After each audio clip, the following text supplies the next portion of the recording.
"So who fixed all 22 of these planes?" Audrey Harrington asked, her voice carrying across the freezing hangar like an order that expected no delay. In front of her stood a fleet that had just passed an emergency inspection, and behind her waited billionaire Sterling Blackwell, pen already warming in his pocket for the buyout. No one answered right away.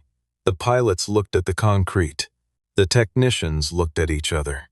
Then Ethan Pike, the senior captain, slowly raised his hand toward the hangar door. "The man you just fired, ma'am." Audrey turned, and there was Noah Whitlock, walking out in silence. If you love the kind of reversal that leaves an entire hangar breathless, subscribe and stay with this story to the very end. The main hangar of Harrington Meridian Air smelled of jet fuel, cold metal, and the faint, burnt coffee bitterness that clung to every early morning shift. It was not yet 7, and the enormous doors had been rolled halfway open to let the gray Kentucky dawn spill across the polished floor.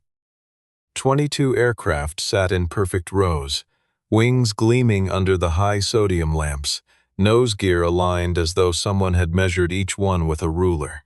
To an outsider, it looked like a fleet at the peak of health, a company with nothing to hide. To the woman standing at the center of it all, it looked like the most important morning of her life. Audrey Harrington had barely slept. At 35, she carried the weight of 3 generations of her family on shoulders that had never once been allowed to slump. Today, the inspection team from Blackwell Crown Capital would walk her fleet, examine her logbooks, and decide whether Harrington Meridian Air was worth the investment that would keep it alive. If the aircraft passed, Sterling Blackwell would sign, the board would quiet down, and she would keep the chair her father kept reminding her she had not truly earned. If they failed, the airline her grandfather had built out of 2 crop dusters would slip through her fingers before her 40th birthday. She smoothed the front of her charcoal blazer and told herself, as she had told herself 100 times that week, that failure was not on the schedule. The inspection team arrived in a cluster of dark coats and tablets, led by a quiet auditor named Harold Vance, who had spent 30 years finding the small lie inside the large report. Sterling Blackwell walked a half-step behind him, silver-haired and unhurried, smiling the way a man smiles when he already knows how a meeting will end. Beside Audrey stood Graham Hollis, her chief operating officer, a broad man with a firm handshake and an answer for everything, holding a leather binder against his chest like a shield. Graham had assured her a dozen times that the fleet was ready.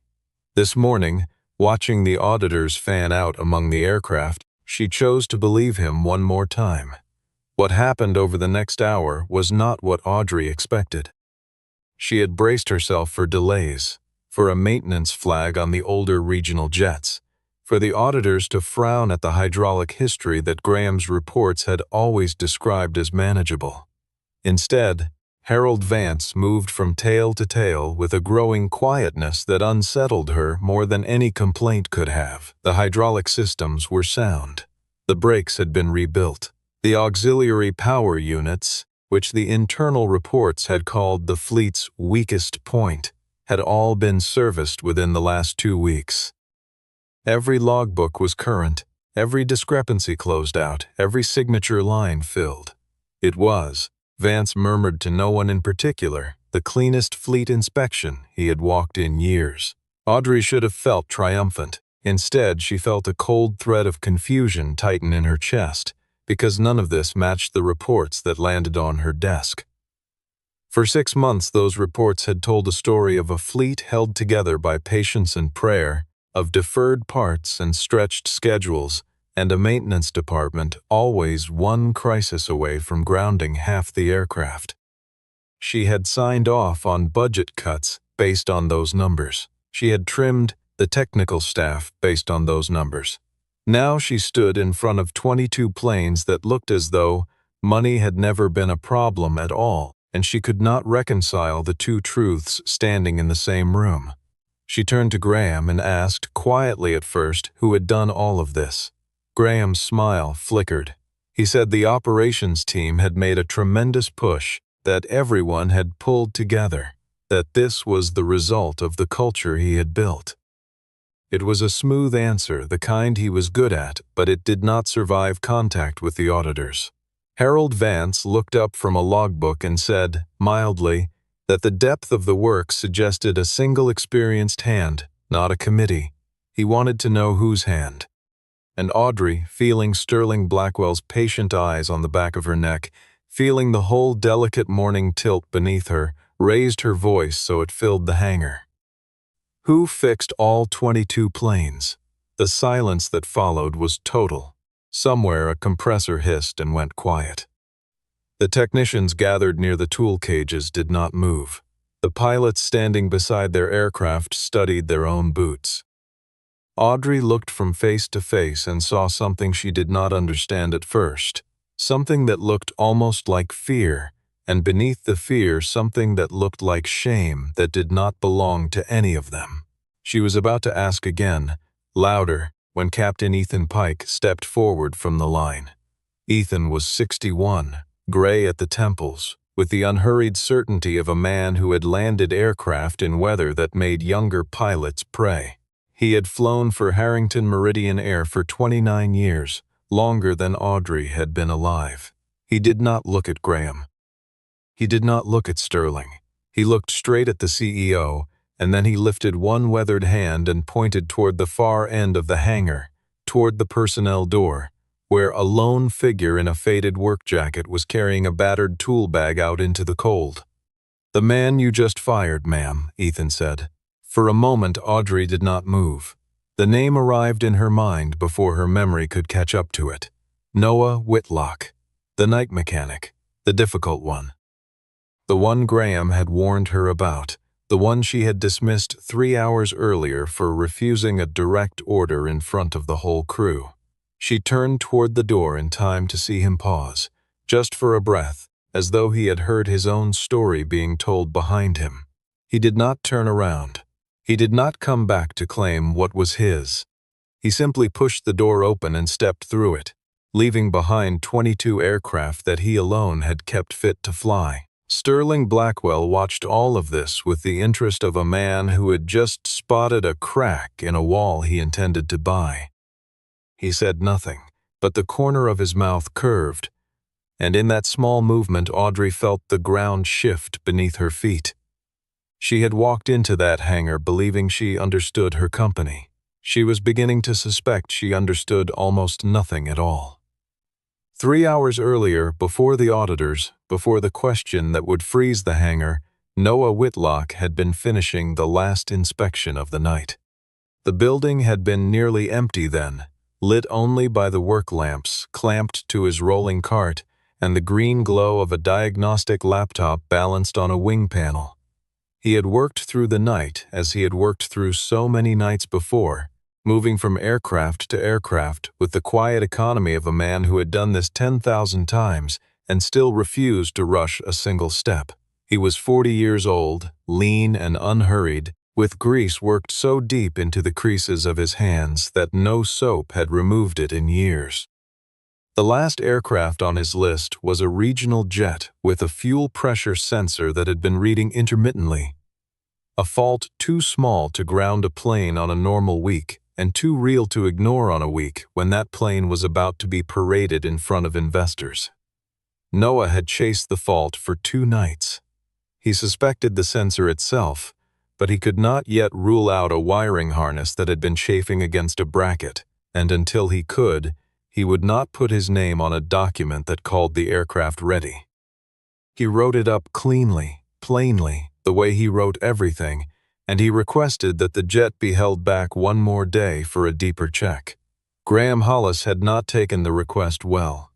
He had come down to the hangar at 4:30 in the morning, coat over pajamas, and told Noah that pulling 1 aircraft from the lineup would break the picture of 22 ready jets that the whole buyout depended on.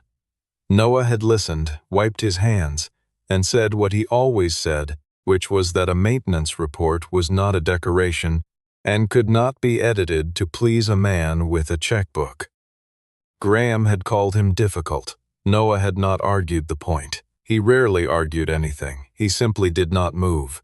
That was when Audrey arrived, summoned by a text from Graham that described a disgruntled mechanic sabotaging the inspection timeline out of spite. She came into the hangar tired and tense and unwilling to lose the morning to a labor dispute, and she found a soft-spoken man in a work jacket refusing to sign a form. Graham framed it exactly as he had framed it in the message. Noah was bitter, he was slow, he did not grasp the pressures of a company fighting for its survival. And Audrey, who had never spent a full shift on that floor, who knew Noah only as a name in a personnel file that Graham had flagged as a problem, believed him. She ordered Noah to sign the final approval. He declined. He told her, without heat, that no one had the right to turn a technical record into scenery for an investor, and that if the company wanted 22 ready aircraft, it needed 22 aircraft that were actually ready, not 22 that had been declared ready by Penn. In front of the assembled night crew, in front of Graham's carefully arranged version of events, it sounded like insubordination. Audrey heard a man defying her authority on the most important morning of her career, and she made the decision fast, the way her father had taught her to make decisions look strong. A single mechanic does not get to bring an entire airline to a stop, she said.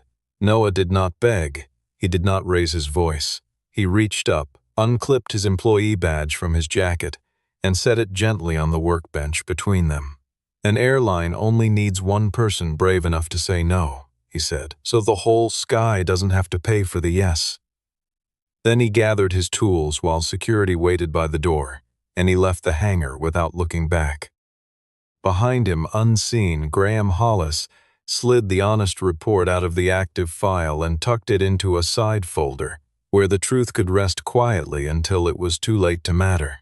The house Noah drove home to was small and old, tucked at the edge of a shuttered airfield outside a Kentucky town that had been busy once and was quiet now.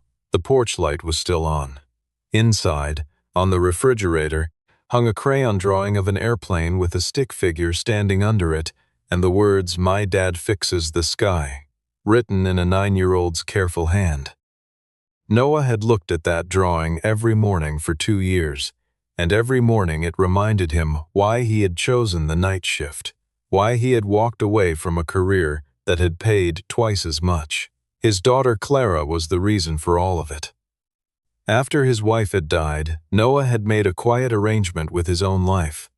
He would work the hours no one else wanted so that his days could belong to a little girl who had already lost one parent and could not afford to feel she had half of another.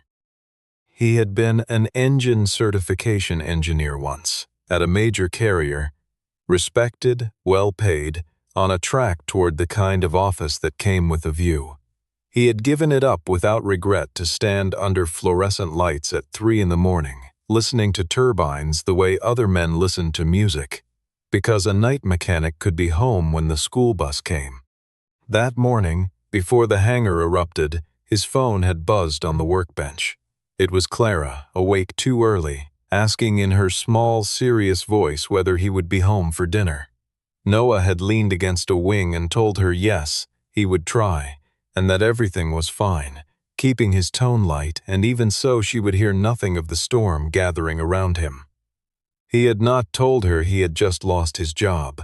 He had learned long ago that a father's job was to carry the weather so his child could stay in the sun. He told her he loved her, told her to eat something before school, and slipped the phone back into his pocket as security appeared at the far door. Among the matsks of 3 states, Noah Whitlock's name was spoken with a particular kind of respect. He could stand beside a running engine and name the failing bearing by its sound alone. He could read a logbook faster than most men read a newspaper, and he carried the maintenance history of all 22 Harrington aircraft in his head the way other people carried the birthdays of their family. He did not brag about any of it. He seemed almost embarrassed when younger technicians asked him to explain what he had heard or seen. He simply knew, and he used what he knew to keep airplanes in the sky and keep the people inside them safe. For 6 months, As Harrington Meridian Air spiraled through its financial crisis, that knowledge had been the only thing standing between the fleet and disaster. The company had cut maintenance spending to make its quarterly numbers look survivable. Parts were deferred, inspections were stretched. The technical department was asked to do more with fewer hands every month. And Noah had answered the shortfall the only way he knew how, by staying long after his shift ended, night after night, fixing what needed fixing, documenting what he could, holding the line one aircraft at a time so that no pilot would ever climb into a cockpit wondering if the plane beneath him had been signed off by pressure instead of proof. He never took extra pay for the extra hours. Graham always said the company was struggling, that everyone had to sacrifice, and Noah accepted it because he had never done the work for money. He asked for exactly one thing in return, the same thing every time, that no aircraft be forced into the air before it was truly safe. It was not a large request. It cost the company nothing but honesty. And it was, in the end, the one thing the company was no longer willing to give him. Noah did not think of himself as a hero. The word would have embarrassed him. He was simply a father who understood, better than most, that every passenger strapped into every seat was somebody's reason to keep the porch light on.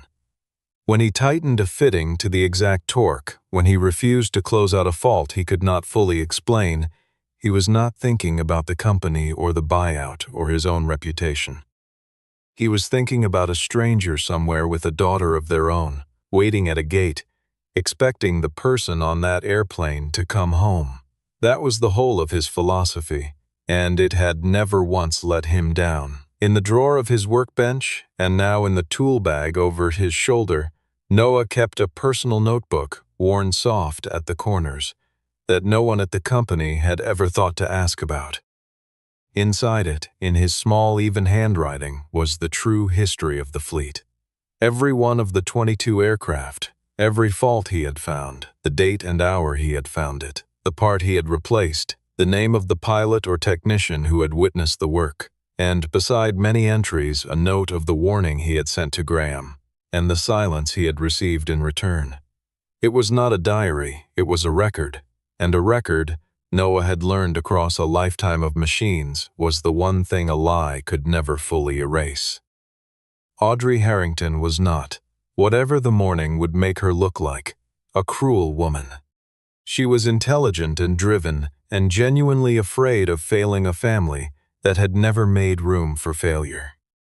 She had grown up in a house where love was measured in results, where her father Victor discussed the airline at the dinner table the way other fathers discussed the weather, and where a Harrington who lost the company would be remembered for nothing else. She had taken the CEO chair believing that if she was disciplined enough, decisive enough, precise enough with her numbers, she could save what 3 generations had built. Her mistake was not malice. Her mistake was that she had learned to see the company only from above, as a spreadsheet, a projection, a set of reports handed up by men she had chosen to trust. Her father called her almost every day, and every call carried the same pressure. If the deal with Sterling Blackwell collapsed, Victor reminded her, the Harrington family would lose control of the airline after 3 generations, and she would be the one whose name was attached to the loss. He told her to look strong. He told her that investors smelled weakness the way sharks smelled blood. He told her, without ever quite saying it, that the truth was a luxury a company in trouble could not always afford. And Audrey, wanting so badly to be the daughter who saved, rather than the daughter who lost, hardened herself in exactly the ways that made her easiest to deceive. Graham Hollis understood all of this better than Audrey did, and he used it with the patience of a man who had planned his moves far in advance. He fed her reports that made the technical department look chronically difficult, and Noah look like the most difficult of all. He described maintenance as a bottomless pit of complaints, a drag on the company's future, a place where old men slowed down progress. What he never told her was that he had been the one to gut the maintenance budget in the first place, to make the short-term profit line look healthy, and that he had then quietly taken Noah's repairs and folded them into operations reports so the company would appear stable to any buyer who came looking. Sterling Blackwell had arrived in the middle of this like a rescue that too many people were too tired to question. He spoke of vision, of expansion, of new aircraft and renovated lounges and a Harrington Meridian Air restored to the prominence it had lost. Audrey wanted to believe him because believing him was easier than the alternative. But in the sealed folders of Blackwell Crown Capital, the real plan wore a colder shape. Sterling did not want to grow the airline. He wanted to buy it cheaply, strip the aircraft that still held value, and keep the true prize, which was the route authority and the acres of land wrapped around the airport, worth far more emptied than flown. Audrey did not know she was being maneuvered by 3 men at once, by Graham beneath her, by her father behind her, by Sterling across the table from her. She knew only that she could not afford to look weak, and so when Graham told her a mechanic was sabotaging the inspection, she did the strong thing, the decisive thing, and cut him loose without a second thought. She believed she had removed an obstacle. She did not yet understand that she had just fired the only person in the building who knew what her fleet actually was, or that within 3 hours those same aircraft would force her to ask the one question she least wanted answered. Back in the present, in the ringing quiet after Ethan Pike had pointed toward the door, Audrey tried to regain control of the room. She turned to the assembled technicians and asked each team lead, one by one, to explain who had completed the work on the 22 aircraft. She expected someone to step forward and claim it, because in her experience, someone always stepped forward to claim credit. Instead, she got a wall of careful silence, because every man and woman on that floor knew exactly whose work it was, and not one of them was willing to lie to her face about it, not with the auditors listening and the truth finally out in the open air. It was Ethan Pike who broke the silence a second time. He was too old and had seen too much to be afraid of a young CEO or a billionaire in a good coat. He told her plainly that for months, whenever a pilot wrote up a fault, Graham had found a reason to defer it, and Noah had found a way to fix it before the next departure. He told her about a landing in bad weather the previous winter, a flight that should never have been dispatched, saved because Noah had stayed after his shift on his own time to correct a brake problem no report had ever officially acknowledged. Half the aircraft in that hangar, Ethan said, would have been grounded long ago if Noah Whitlock had done only what the company paid him to do. A young technician named Mason Reed found his own courage then. He was barely 25, still nervous around senior people, but he could not stand to hear the silence swallow the truth. He said that Noah had taught the entire night crew how to properly inspect the brake assemblies on the older aircraft, techniques that were not in any company manual, and that without those lessons at least 8 of the jets sitting in that hangar would have been out of service months ago. He said Noah never once put his own name forward, never asked for thanks, and that everyone on the floor had simply grown used to being quietly saved by the man who worked the shift no one watched. Graham tried to cut in. He said Noah had merely followed company procedure, that any competent mechanic would have done the same, that the operations team deserved the credit for the results. Ethan Pike turned and looked at him with an expression that was almost gentle in its contempt. "No," the old captain said. "The company forgot about us. Noah kept us alive." The words landed in the hangar like a dropped wrench on concrete, and no one, not even Graham, tried to pick them back up. The humiliation of it was public and precise, and it unfolded directly in front of Sterling Blackwell, who missed none of it. Audrey had fired Noah, believing he was wrecking her schedule out of spite. Now, one after another, the people who actually kept her airplanes flying were telling her that he was the single reason she had a fleet to show at all. She felt the certainty she had walked in with drain out of her and something colder take its place, a suspicion that she had been managed, that the reports she had trusted had been written to lead her exactly here. She ordered someone to call Noah back. Security reported that he had already left the employee lot. Graham, sensing the ground moving, suggested they simply continue the inspection and credit the operations department, that there was no need to complicate a good result with personnel drama. But Harold Vance, the lead auditor, had grown quiet in a new way, and he asked to see the original technical signatures on the logbooks, the raw entries, not the summaries. That request changed everything. The logbooks, when Vance examined them closely, showed the marks of editing. The official summaries credited the operations department for the fleet's condition, clean and corporate and reassuring. But buried in the deep technical annotations, in the layers where a busy executive never looked, Vance found a recurring personal code, an identifier a specific mechanic used to sign his most detailed work. It appeared again and again, on aircraft after aircraft, beneath entries that someone had tried to reassign. It was Noah's code, threaded invisibly through the entire fleet, and no amount of summary editing had reached down far enough to remove it. Audrey stared at the evidence and understood, with a slow, sinking certainty, that she had not merely fired the wrong man. She had possibly just driven out the only person who knew the whole truth about her airplanes, on the exact morning she needed that truth most. The question she had shouted across the hangar had come back around and pointed itself at her, and its real target was not the mechanic at all. It was the CEO who had run a company for 2 years without ever once knowing who was keeping it in the air. Noah did not go far. He drove to a small diner near the airport, a place with cracked vinyl booths and a coffee pot that never seemed to empty, where he had sat after so many night shifts to write in his notebook while the sky turned from black to gray. He ordered eggs he did not especially want and opened the worn pages out of habit more than plan.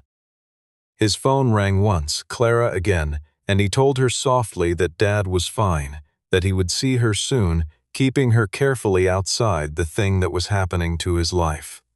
Then he closed the phone and let the diner's quiet settle over him. Ethan Pike found him there an hour later.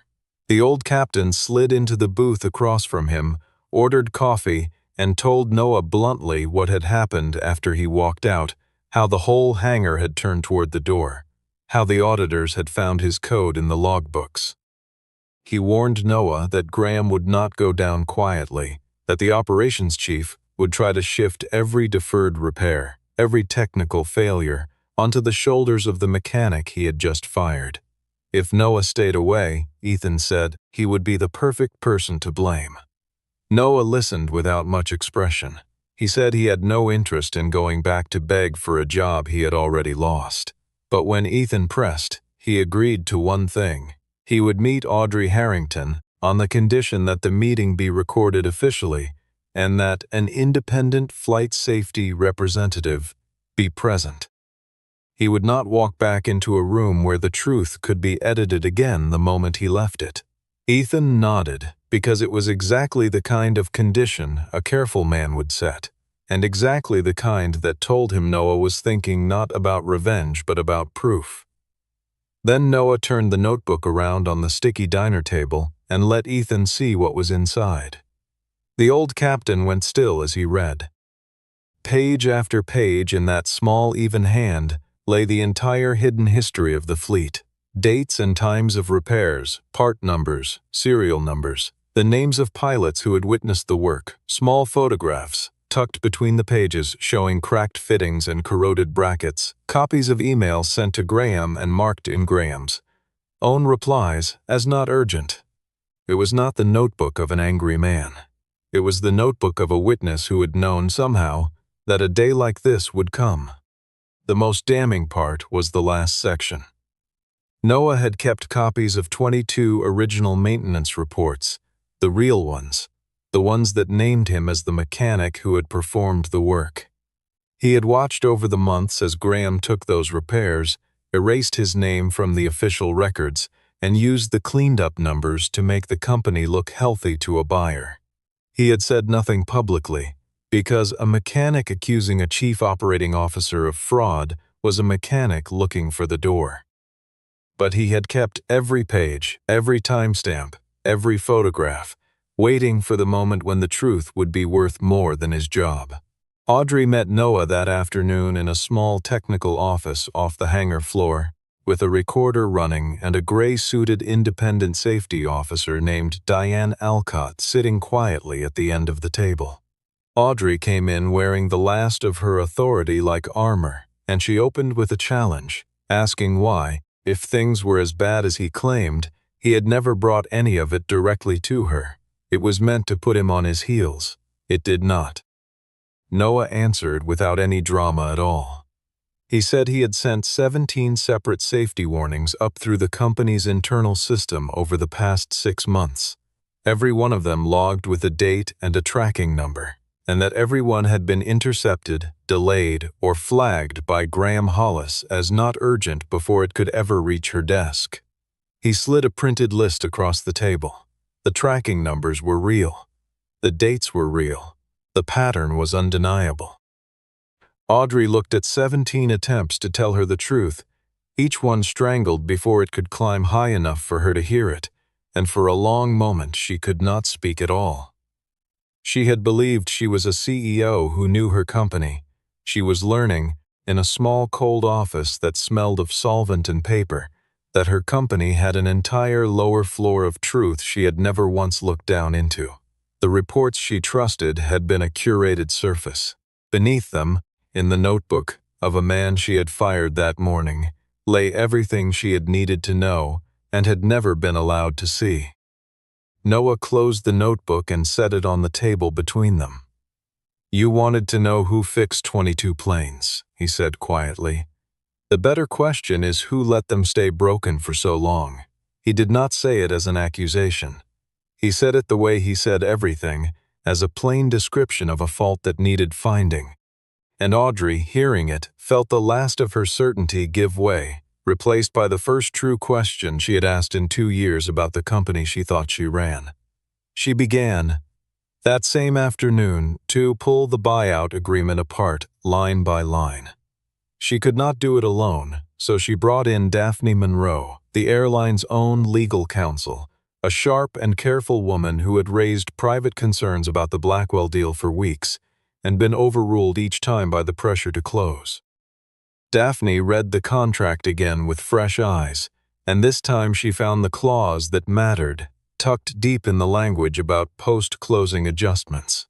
It allowed Blackwell Crown Capital to reduce the purchase price if any discrepancy in the maintenance records came to light after the signing. The implication was chilling once Audrey understood it. Sterling was not afraid of the hidden faults in the fleet. He was counting on them. He wanted the company to sign first, believing itself saved, and then he would use the very defects Graham had concealed to force the price down or seize control outright.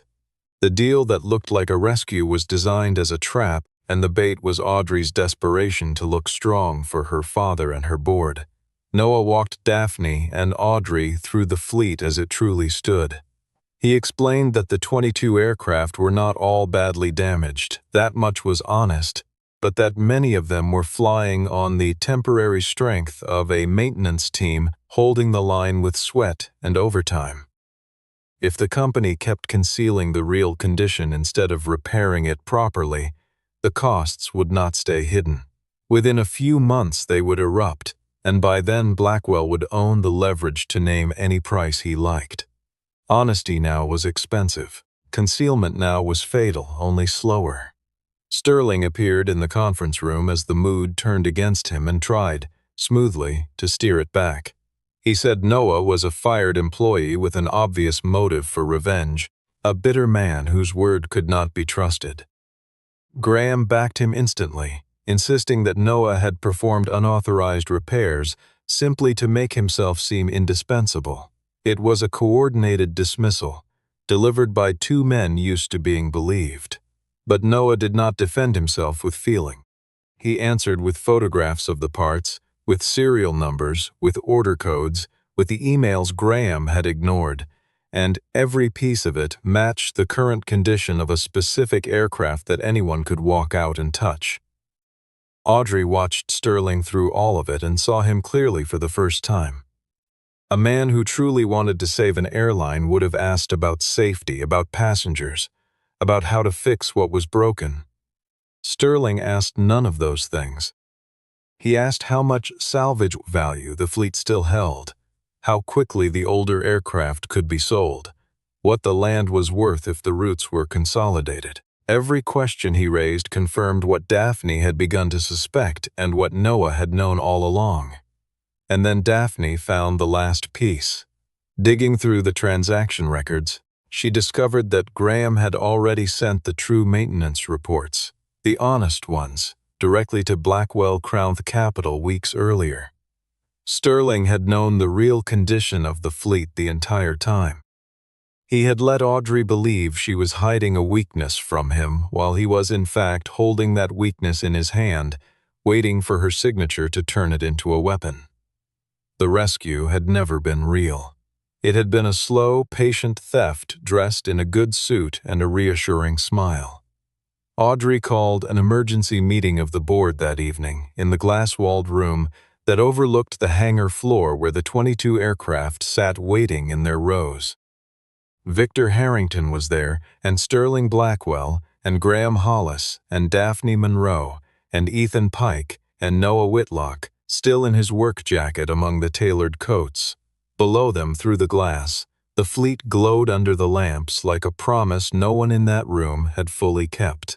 Victor opened by appealing to blood. He told his daughter to protect the family name, to not let a fired mechanic wreck the deal that would save 3 generations of work. Graham followed his lead, proposing that they assign the blame to the technical department, dismiss a few more people to demonstrate accountability, and proceed with the Blackwell signing as planned. Sterling added his own gentle pressure, saying that if Audrey signed that very day, he would be willing to overlook a few operational irregularities. It sounded like generosity. It was the closing of the trap, because the moment she signed, those same irregularities would become his to wield. Then Audrey asked Noah to present, and the room changed. He used no rhetoric. He simply put the fleet on the screen, all 22 aircraft, and beside each one he laid the record. The fault, the date it was found, the warning that was ignored, the repair that was done off the clock. One after another, the airplanes became silent witnesses, and the glass room grew very quiet as the pattern assembled itself in front of people who had spent months pretending it did not exist.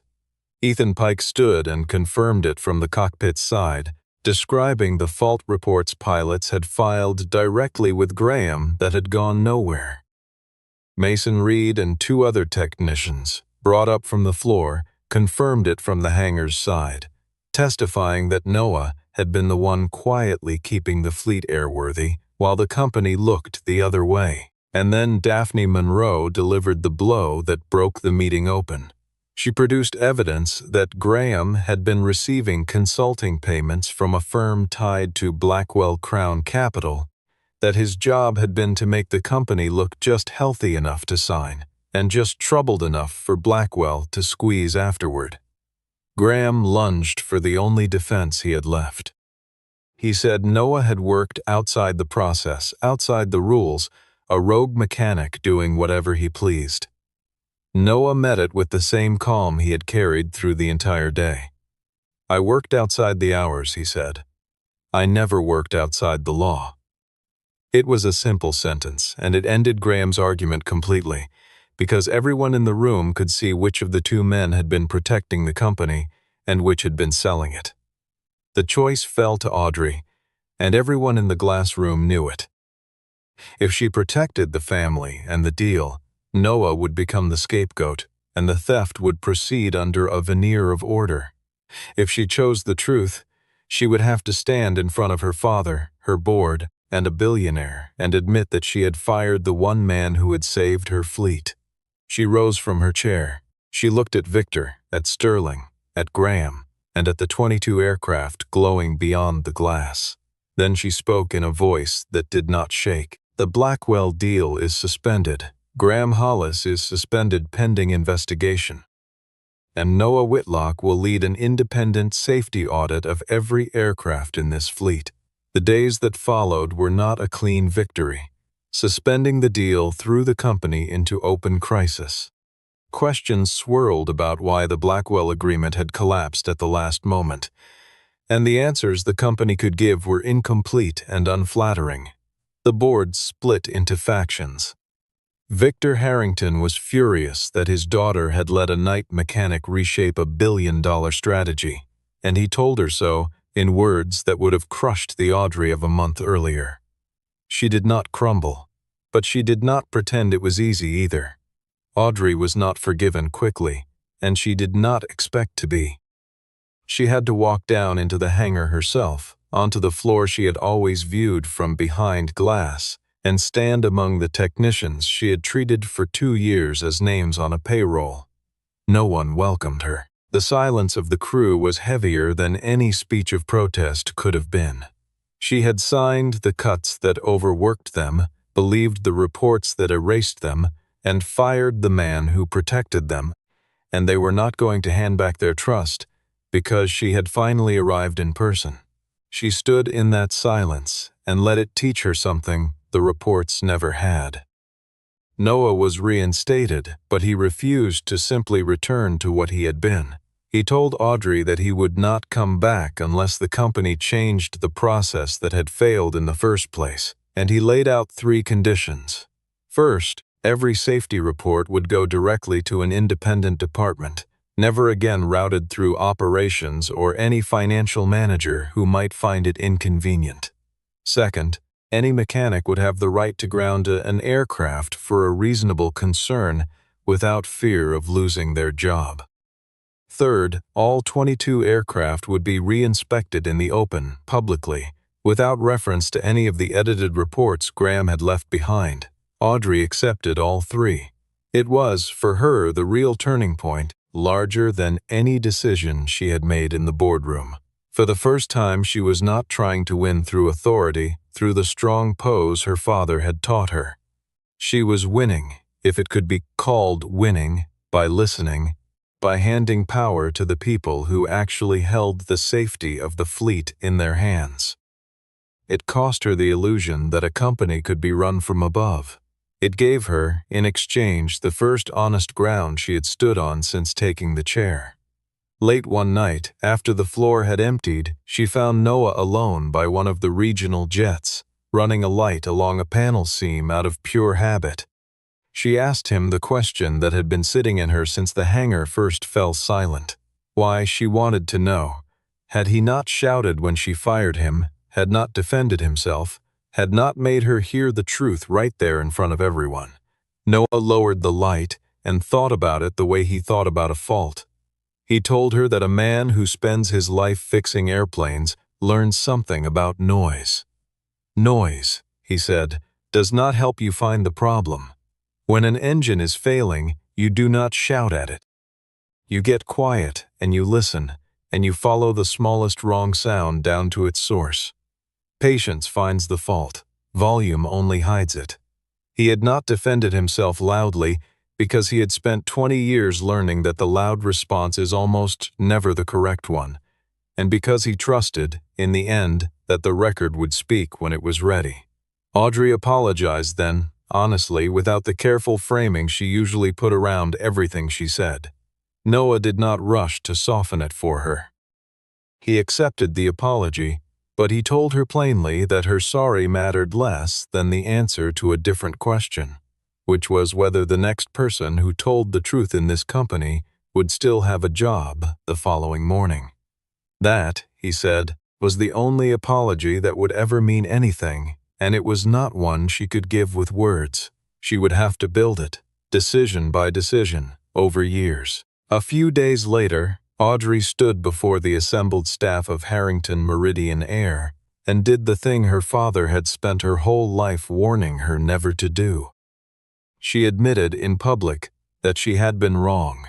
She said that Noah Whitlock had personally kept 22 aircraft airworthy through the worst months of the company's crisis, that the company had erased his name to protect its own image, and that it owed him not merely a thank you, but the full and open truth. She said it looking directly at the men and women on the floor, and when she finished, the silence in the hangar was, for the first time, not the silence of resentment. Several months later, the airline that emerged looked different from the one that had nearly been sold out from under itself. Some flights were cut so that maintenance could finally breathe. 2 of the oldest aircraft were retired and sold honestly rather than flown past their limits for the sake of a number on a slide. The technical department's budget was restored and then some, and the safety process was formally separated from every kind of financial pressure, exactly as Noah had insisted. It was a smaller airline in some ways, and a far sounder one. Sterling Blackwell lost his chance to buy the company at the price of its own concealed wounds. His firm quietly withdrew, and the land and roots he had truly wanted stayed with the family that had built them.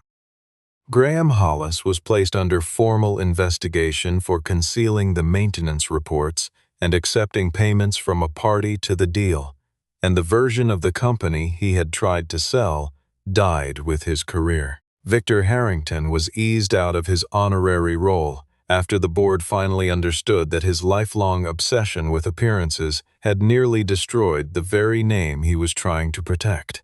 Audrey remained CEO, but she was no longer the woman who watched her company only from behind glass. She learned the floor. She learned the smell of hydraulic fluid and the whine of a turbine under test load and the particular grammar of a torque wrench.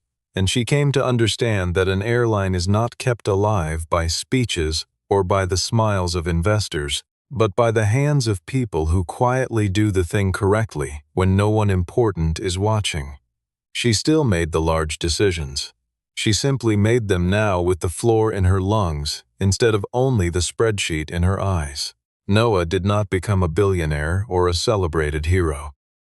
He remained a plain, single father who went home when he could to eat dinner with his daughter, who still worked hard, who still refused to close out a fault he could not explain.